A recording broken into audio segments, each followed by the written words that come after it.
What's up?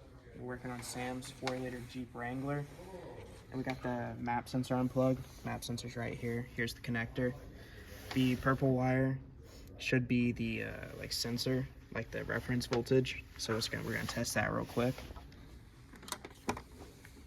And we are at 4.9 volts, so it's receiving power, which is good. For this test, we are going to show you that we have the pin 1, which is the map sensor signal wire, and we're going to show you as when we put the test lead on it, we have 1.6 volts, and it is low right now because we have a vacuum and intake manifold. I'll have Connor rev it real quick, and you'll see that the voltage will spike slightly. There you go. It went up to 2 volts, but to demonstrate this better, we're going to hook up this vacuum pump to show you that with bus vacuum, the voltage will, right here we're testing the map sensor, and we have it unplugged to show you a better reading, more steady, instead of using the engine to volt it. So right now we have nothing, so I'm not touching, but we should have around 5 volts. And we've got 4.49 because we are at atmospheric pressure or close to it. And so you should see here, as pressure decreases, the voltage will decrease. And as Connor pumps it, you can see that the voltage is slowly going down. And we have about 25 inches of vacuum right now, and it's at 0.46 volts. So what we're trying to see here is when Kent's gonna hit the gas, is that when our vacuum goes down, our voltage is gonna increase, showing the relationship between the two. So go ahead and hit the gas.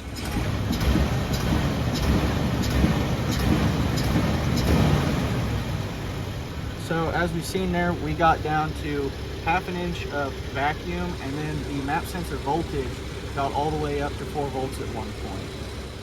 So now we're doing the map lab on the 2004 Lexus GX470, and the map sensor location is right here, right behind the air intake. Go. All right, right now we're testing the voltage for the map signal. It is this last wire over here, and the idle is at 1.5 volts. Kent's gonna go ahead and rev it up, and you're gonna see that voltage change. 1.9, 2.1. As the more throttle he gives, the higher it goes. So now he's probably around 2,500, and it topped out about 2.35. Go.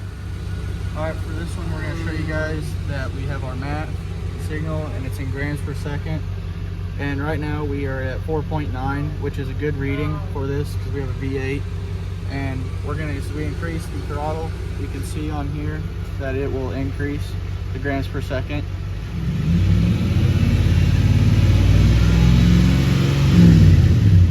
And as you can see, it got all the way up to 20. All right, on this vehicle, we are testing the mass airflow sensor, and we're going to show you, I'll blow air in here, and we will try and watch this voltage move. A little much. But as you see, the voltage never changes, so that tells us that this is a digital. So if we switch to hertz, and we blow air through it, we will see the change. We are at 3,000 hertz, and as I increase the air, we get up to 4,000 hertz.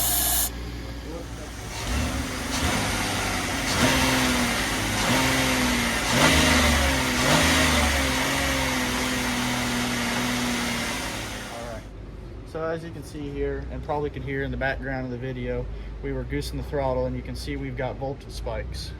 And those voltage spikes are from the air pressure increasing inside the manifold, and it spikes all the way up to, with one of the highest ones, closer to 5 volts. So that means we'd have almost atmospheric pressure inside the intake manifold. So we're gonna zoom in, we'll show you a little bit more in detail.